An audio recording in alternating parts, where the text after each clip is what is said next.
Clean น้ำยาทำความสะอาดหน้าจอโทรศัพท์แท็บเล็ตคอมพิวเตอร์และอุปกรณ์ไอทีต่างๆที่สะอาดสะดวกปลอดภัยพร้อมจำหน่ายแล้วใน Catfight Shop สวัสดีครับกลับมาพบกับ Catfight กับรายการ Catfight IT มาพบกับผมก๊อฟ Catfight ที่จะแนะนำเทคนิคได้ที่สามารถนำไปประยุกต์ใช้ในชีวิตประจำวันได้ง่ายขึ้นสะดวกมากขึ้นครับ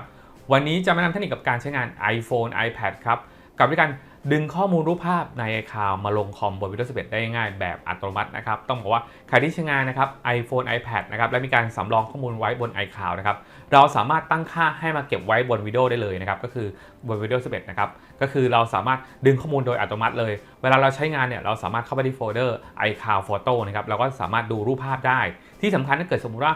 iCloud เนี่ยใกล้เต็มหรืออยากต้องการเรียกว่าสำรองและลบรูปที่มันจะเป็นออกใช่ไหมครับบน iCloud เราก็สามารถเขาเรียกว่าย้ายข้อมูลบนโฟลเดอร์ iCloud Photo เนี่ยมาเก็บไว้ในคอมแล้วก็ไล่ลบรูปที่ไม่จำเป็นออกไปนะครับนี่ก็เป็นการประหยัดพื้นที่บน iCloud ได้ง่ายด้วยเหมือนกันนะครับซึ่งขั้นตอนตัวนี้ทำยังไงเดี๋ยวเราไปชมกันครับเดี๋ยวเรามาดูเทคนิคนะครับในการดึงรูปภาพและวิดีโอจาก iCloud มาเก็บไว้ในคอมบน Windows 11 ได้ง่ายครับเราจะดึงผ่านตัวแอปนี้ครับชื่อว่า iCloud นะครับ iCloud พี่ก๊อฟทิ้งลิงก์ด้านล่างนะจะอยู่ใน Microsoft Store นะครับก็คือใช้ Windows 10 หรือ Windows 11 ได้นะครับก็คือให้ไปทำการติดตั้งครับกดเนี่ยครับดูนะครับแล้วก็กดนี่ครับเปิด Microsoft Store นะครับเปิด Microsoft Store ได้นะครับเพียงเท่านี้นะครับแล้วเราก็ทำการติดตั้งได้เลยครับเดี๋ยวรอสักครู่นะครับก็กด install ได้เลยนะครับซึ่งอันนี้ข้อดีก็คือเมื่อติดตั้งเสร็จแล้วเนี่ยครับเราสามารถตั้งค่าให้มันทำการเขาเรียกว่าเชื่อมต่อในการดึงข้อมูลโดยอัตโนมัติได้ครับเดี๋ยวเรารอกันนะครับเมื่อติดตั้งเสร็จเรียบร้อยนะครับให้กด Open ครับกด Open ปุ๊บนะครับคราวนี้ก็คือให้เรากดคำว่า get start ครับแล้ว connect นะครับจากนั้นก็คือเดิมเนี่ยของพี่ก๊อฟเนี่ยนะครับก็คือพี่ก๊อฟเคยเชื่อมต่อแล้วนะครับก็คือให้ใส่อีเมล Apple ID ของเรานะครับแล้วก็ใส่ในส่วนของ password รหัสผ่านนะครับให้เรียบร้อยนะครับเมื่อใส่เรียบร้อยก็กด sync ได้เลยครับเนี่ยครับกด sync photo นะครับอันนี้กดตรงนี้ได้เลยนะครับก็ทำการเชื่อมต่อได้เลยนะครับก็กด setting นะครับปุ๊บนะครับแล้วก็เลือกตัวหัวข้อนะครับว่าเราจะไปสร้างโฟลเดอร์ที่ไหนนะครับเราก็สามารถเชนได้ว่าเราต้องการไปสร้างโฟลเดอร์อาจจะเป็นไดร์ดีก็ได้นะไม่จำเป็นต้องเป็นไดร์ซีก็ได้นะครับแล้วก็จะเลือกไปที่รูปภาพนะแล้วกดselect นะครับก็คือสร้างไว้ตรงนี้นะครับแล้วกด run นะครับก็คือยอมรับนะครับเรื่องของตัวในส่วนของเพิ่มเติมนะพวกรหัสผ่านนะครับเราต้องการเพิ่มเข้าไปไหมนะครับเราก็สามารถเลือกได้ sync password หรือเปล่านะครับถ้าเกิดเราไม่ต้องการกด not now นะครับสมมติเราไม่ต้องการกด not now นะครับsync bookmark ไหมไม่ต้องการกดจากนั้นก็กด sync calendar ไหมอันนี้พี่ก๊อฟน่าจะมีประโยชน์นะกด sync calendar ไปนะครับจากนั้นแชร์ไหมแชร์ระหว่างตัว iCloud บาง for Windows ไหมอันนี้ก็คือสุดท้ายนะกด finish นะครับเรียบร้อยแล้วนะครับระหว่างนี้ก็คือทำการดาวน์โหลดนะครับพี่ก๊อฟขออนุญาตปิดหน้านี้ไปก่อนนะระหว่างนี้นี่ก็คือเมนูในการตั้งค่านะครับคราวนี้มาดูที่หัวข้อเนี่ยครับ iCloud Photo กดเนี่ยฮะ on นะครับก็คือตรงเนี้ยนะครับก็คือทำการดาวน์โหลดนะครับตัวiCloud Photo ให้แล้วนะครับตอนนี้ก็คืออยู่ที่โฟลเดอร์นี้นะครับเรียบร้อยการตั้งค่าต่างๆนะครับคราวนี้มาหัวข้อสำคัญคือถ้าเราต้องการตั้งค่านะครับ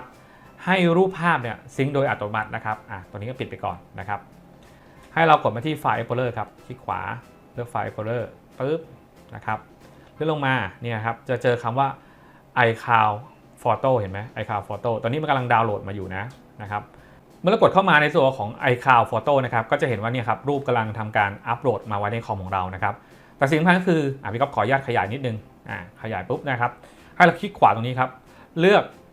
always keep on the device ครับ always keep on the device ก็คือตรงนี้นะครับให้เราติ๊กตรงนี้นะครับที่เป็นเมฆแล้วเครื่องหมายลงนะครับกดลงไปครับแล้วก็คลิกขวาอีกทีหนึ่งเช็คหน่อยนิดนึงว่านี่นะฮะเห็นไหม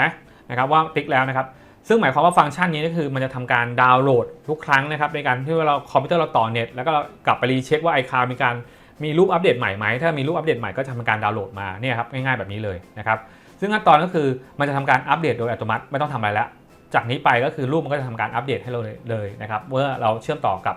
คอมพิวเตอร์เชื่อมต่อเน็ตแล้วก็ iCloud ต่างๆนะครับนี่คือขั้นตอนง่ายๆหลังจากนั้นก็คือเราก็สามารถใช้รูปพวกนี้ได้เลยนะครับเราใช้รูปพวกนี้เสร็จปุ๊บเราก็อาจจะ copy รูปพวกนี้นะครับมาเก็บไว้ในคอมของเราได้เลยนะครับก็คือเราสามารถเลือก copy ได้จากนั้นเพื่อเรา copy เสร็จแล้วเราก็ไปลบรูปจาก iCloud ได้เลยนะครับง่ายๆแบบนี้เลยขั้นตอนนะครับก็คือการเชื่อมต่อรูปดึงรูปจาก iCloud หรือวิดีโอนะครับมาเก็บไว้ในคอมนะครับบน Windows 11 ง่ายๆแบบนี้ครับ ก็ใครที่ใช้งาน iCloud อยู่ใช้งาน iPhone iPad อยู่แล้วมีการสำรองรูปไว้นะครับแล้วใช้งานคอมที่เป็นสาย Windows นะเชื่อว่าคลิปนี้จะมีประโยชน์ไม่มากก็น้อยนะครับและนี่ก็เป็นเทคนิคดีๆนะครับที่มาฝากกันในวันนี้แต่ก่อนจะจากกันไปครับขอฝากผลิตภัณฑ์นะครับคลีนน้ำยาทำความสะอาดหน้าจอสมาร์ทโฟนแท็บเล็ตและอุปกรณ์แกดเจ็ตต่างๆนะครับที่ทั้งสะอาดสะดวกปลอดภัยนะครับหากใครสนใจนะครับสามารถไปดูรายละเอียดด้านล่างได้ครับก็คือกดลิงก์ด้านล่างได้เลยนะครับทุกคำสั่งซื้อจะเป็นการสนับสนุนช่องของเรานะครับทำให้ช่องนะครับผลิตคลิปดีๆแบบนี้ต่อไปเรื่อยๆนะครับก่อนจะจากกันไปครับขอกำลังใจโดยการกดไลค์กดแชร์นะครับกดซุปเปอร์แตงนะครับเพื่อเป็นทุนทรัพย์ในการพัฒนาช่องต่อไปและที่สำคัญก็คือกดติดตามและกดกระดิ่งนะครับจะได้ไม่พลาดคลิปใหม่ๆของเราแล้วพบกันใหม่ในคลิปต่อไปกับ Cat Fight ครับ